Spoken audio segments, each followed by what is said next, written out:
YouTube, good morning to you guys. Good morning, Saturday morning. Well, at least here where I'm at, it's Saturday morning. Well, oh wow, it's noon now. But anyway, Saturday. And as you guys can see, I am so fresh and so clean. Ain't nobody dope as me. I'm so fresh and so clean.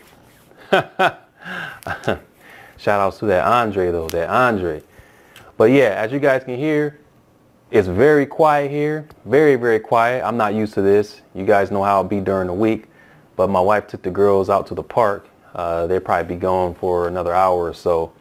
But yeah, this is a perfect time for me to make this video so I can focus, get my focus on without any disturbance. But anyway, I'm going to talk about, the title says, I want to talk about grammar, like why I feel it's important to eventually get into it after some time. But before I get to that, I want to break it down a little bit. I'm going to talk about why I feel it isn't very useful to learn it at the beginning stages. So let's start with that first. So grammar is a great thing. Grammar is fun to learn. It's like putting puzzles together. I love grammar. But when I'm a beginner in the language, I don't even deal with the grammar. Why? Because it's stressful. It's very stressful. It can be confusing. And what else? And it can be tiresome. You're trying to figure all this stuff out. You have no experience whatsoever dealing with this language. And you're trying to, you're asking all these questions like, oh, why is it like this? I don't understand. I don't understand. Well, in my language, it's like this. Why can't they just do this? This language is so stupid. Why can't they just, why can't they just have it like this? This is what happens with most people, you see, and this is a bunch of confusion. And what happens when you're confused, you get frustrated. And then once you're frustrated, you lose motivation. And then, as we know, once you lose motivation, that's it. Bye-bye to language studies. Bye-bye to whatever language you're learning. That's it. So this is why I don't deal with grammar, okay? Maybe there's some small things I would look at and scrutinize just a little bit, but in general, I just take a natural approach.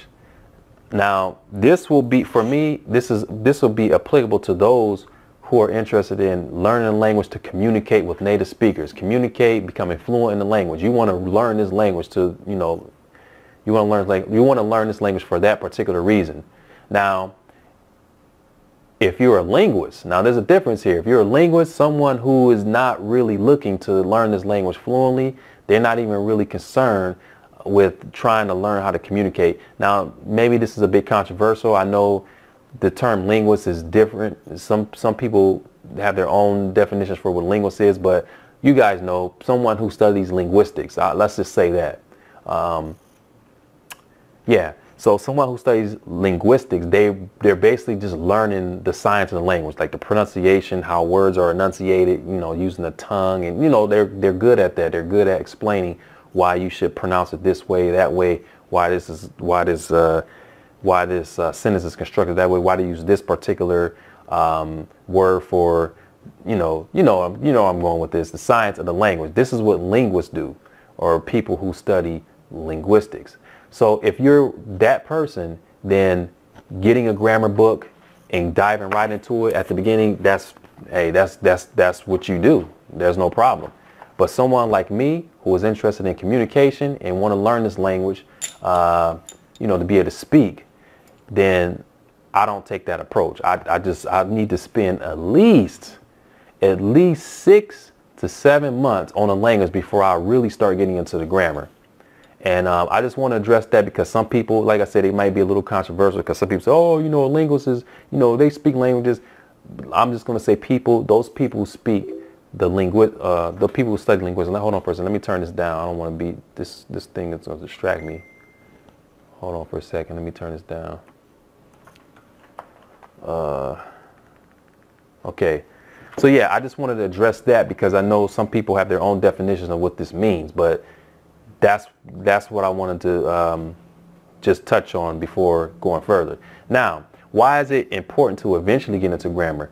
Well, when you spend those 6-7 months on the grammar, or even a year or whatever, you're not going to be 100% like a native. It's not going to be 100%. There's going to be some things you use that may not sound natural. They will understand you, but it's probably not natural, and they wouldn't say it like that. They say, okay, we you know, they're not going to tell you, say, oh, you should use this. Some people may tell you, but for the most part, no one's going to. And I'm going from my experience, and I can, even for Swedish, you know, I haven't had this, and I'm explaining in a minute, but there's going to be some things that you're not 100% on. You're pretty much guessing, like well, you know, is that the right word, guessing? Well, it's like, okay, I'm going to just choose this word. Like if you got two ways of saying something, then you say, okay, this time I'm going to use this, next time I'm going to use that. And like I said, it has the same meaning, but there's a slight difference in the meaning. Okay, so you're not 100%. So that's why when you start doing grammar and you start reading about it, then you start understanding why it's like that. It's the same for when we were growing up. You know, from what, all the way up to the how old? 10, 12? I can't even remember. But you guys know when we eventually have to go to school, grammar school, they put us in these English classes, and you know, we start getting into all these terms and all that. We know how to use those terms, but we didn't know why they were used that way. And then people make mistakes. See, we still got native speakers making mistakes in English language. It's grammar. It's like, you know, with some grammar, they don't know that you should use this word with that word. But if they studied the grammar, then they will understand, like, oh, okay, this is where I use an for apple, an apple, you know, a dog, you know, that basic grammar there, people still make mistakes with those. So that's why I think eventually you need to study grammar, so you can get at least 99.9% of understanding why things are constructed the way they are. So I want to give some examples for the Swedish. Like for me, I've been doing Swedish for 7 months now, okay, and I didn't start off with no grammar. I ain't start off with no grammar or grammatically correct. I didn't start off with any grammar at all. No grammar, okay? None whatsoever. I think I glanced at maybe some prepositional stuff, but for the most part, it was all natural. It was this all natural approach. And you guys already know what I use. I'm not going to get into that, but I want to give you some examples of what I mean by not being 100% on certain things. Like, see, over the past seven months, I've been practicing a whole lot with Swedes. And I've seen a lot of things in context, not just practicing with them, but even in some books and you know, the material I've been using. So it kind of grew on me, like, okay, well, I know that I can use this here because I saw it so many times in this context. And there was, like, I'll use, for example, future tense. And I got this book. I made a review on this book a week ago. I started reading this book when I got it. I started going through some things, like, for example, the future tense. I know how the future tense works, but I wasn't 100% because they have several ways of using the future tense. For example, they have in Swedish, you could say ska. Like the ska, ska that's future, and then they have kommer like that's future, and see, and then what else they have? Oh, and then, I don't know, let's take a basic verb like plugga, like that's like to learn. But when you say, no, plugga is the infinitive, to learn, but when you add the AR, the R, then pluggar, then it's like ongoing, like it's present, like you're doing, or it can be in the future depending on how you use it.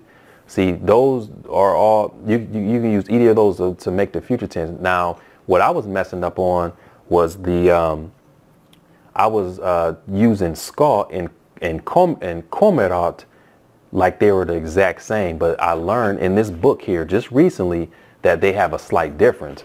For example, the ska, it means I will do something, but when you use that, it's like guarantee. It's like for sure this is going to happen. Like if I say, okay, I don't know, like I will feed my kids in an hour, that's going to happen. That's guaranteed. So I could use ska there. because I feed them. I have to give them the food, so I know that's guaranteed. But then they had the komerat.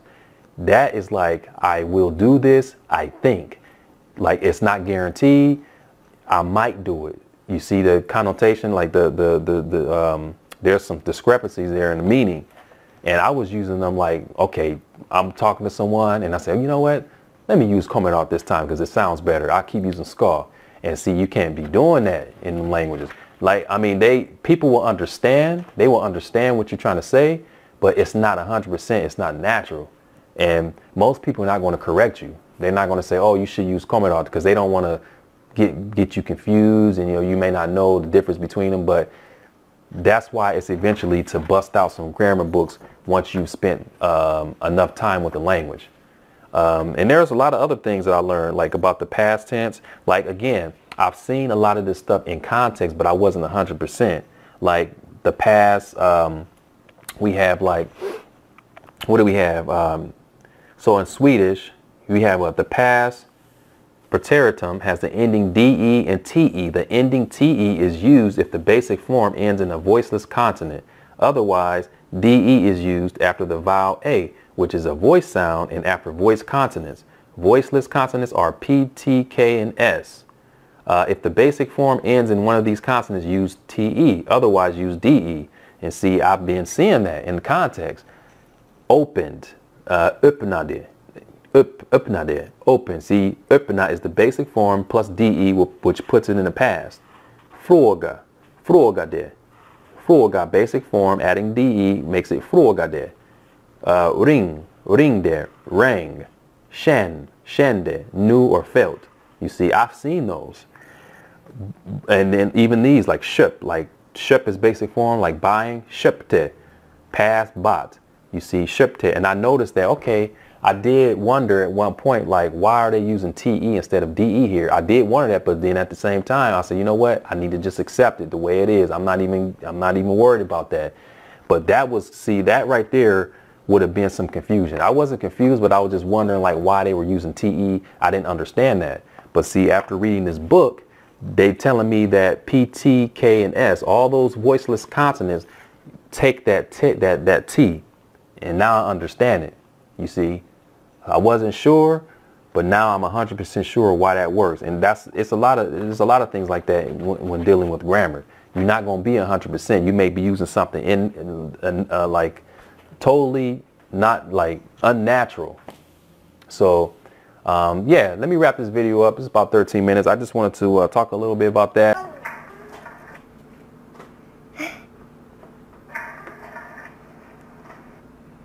All right, sorry about that, guys. For some reason, I lost the audio in the video, but I was just saying, just want to talk a bit about that. Don't touch that. It's Daddy's camera. Don't touch it. I want to talk a bit about that. Let me know if you guys have any questions. Feel free to comment below. Otherwise, have a great weekend, and I'll talk to you guys soon. Thanks for viewing. Say